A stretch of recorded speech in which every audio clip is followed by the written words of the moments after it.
Was that all BS? We can start.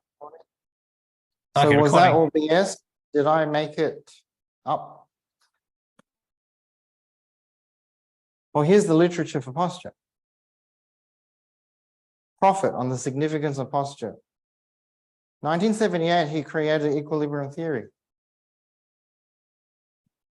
that teaches the world how posture affects your growth and development of the jaw.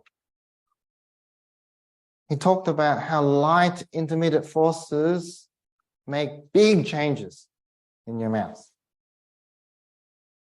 He talked about how it's not function that creates the change. He talked about an equilibrium that is created in your mouth that sets the template for how your jaws grow. He worked out that it even affects how your teeth are up. How many hours you keep your teeth together and how many hours you keep your teeth apart. He observed that there are certain times in the night where your teeth are up. There's actually times in the night where there's movement, and then there are times in the night where there are no movement. John Mew studied posture, and he concluded that malocclusion is a postural deformity. He created the tropic premise that understands how muscle and bone interact, not through function, but through posture, the resting position, the stance that you hold, your political belief.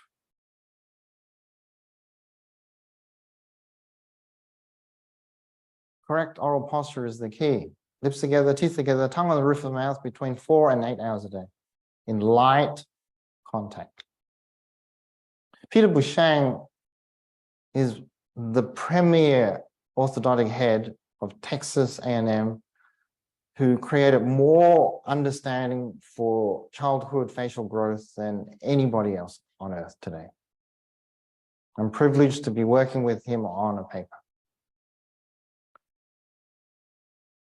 Hyperdivergence is established. Hypodivergence is established and recognized well before 6 years of age, and it doesn't get better on its own. Everything that happens in our growth and development is driven by posture. How we rest at night. And Geckel is an ENT who used to run the head of Göttingen University ENT department. And he worked out you can train someone to use their tongue. And he worked out if you create a vacuum seal with the correct swallow, if you have a class 1 occlusion, you can fight sleep disorder breathing. You can create an environment where you have enough of a vacuum seal in your mouth that your tongue and your soft palate does not fall back into your throat. You know, I said there's a price you pay for speech. Well, the price is learn to use what you have well, and you get it all. You get to speak, and you don't choke to death at night.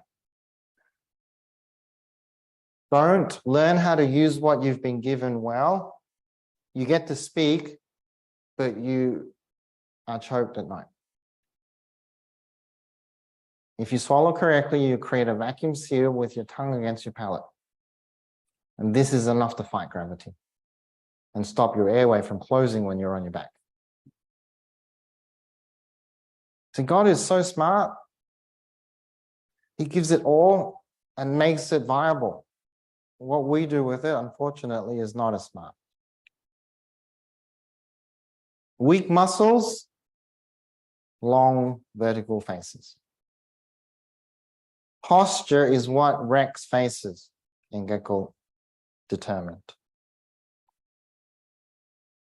When your posture is bad, your swallow is bad, your structure is bad, you're going to have sleep disorder breathing. Like, he doesn't care about malocclusion. He's only caring about what ENTs care about.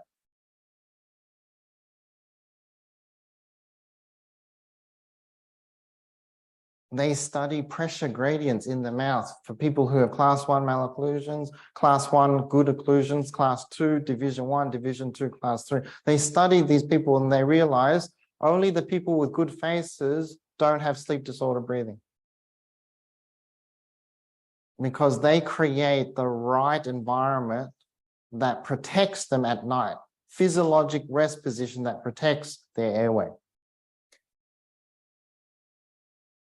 He worked out if there's a gap, if there's space in your mouth at rest, gravity wins.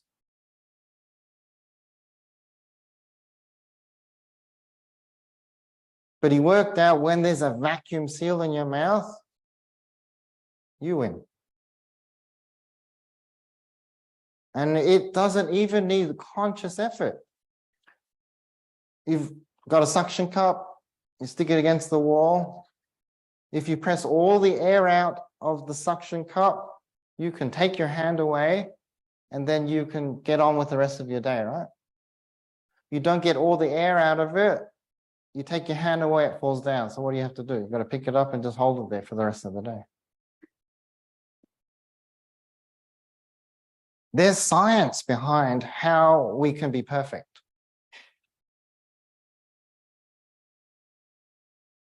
All sleep disorder breathing is gravity beating us and closing us up. The orthodontist who was the head of the department of Groningen University, worked on how airflow happens through the nose, how airflow happens through the throat, how we can coordinate tongue activity to swallow, to create a vacuum seal that protects us at night. That we use specific movements that are considered optimum swallowing. They measured the amount of gradient pressure changes. And they published this work to confirm that sleep disorder breathing can be corrected by good posture.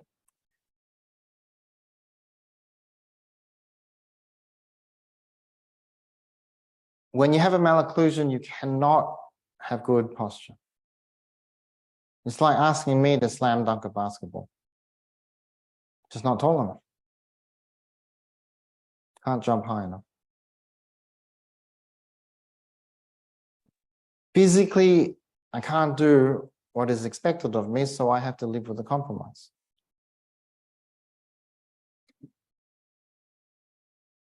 Tongue training and posture. They're saying teach people good posture if we want to protect them and have them grow well.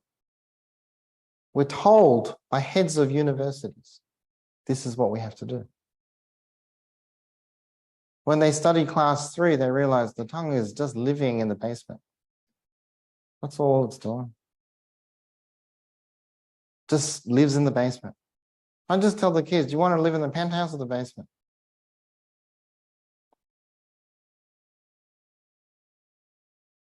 No, I'm not talking to you, I'm talking to your tongue. Do you want to live in the penthouse or the basement? So they've done ultrasound. I mean, this is not made up. We know the posture of children with different malocclusions. They checked 446 kids. And that's posture literature review. Yeah, terrific.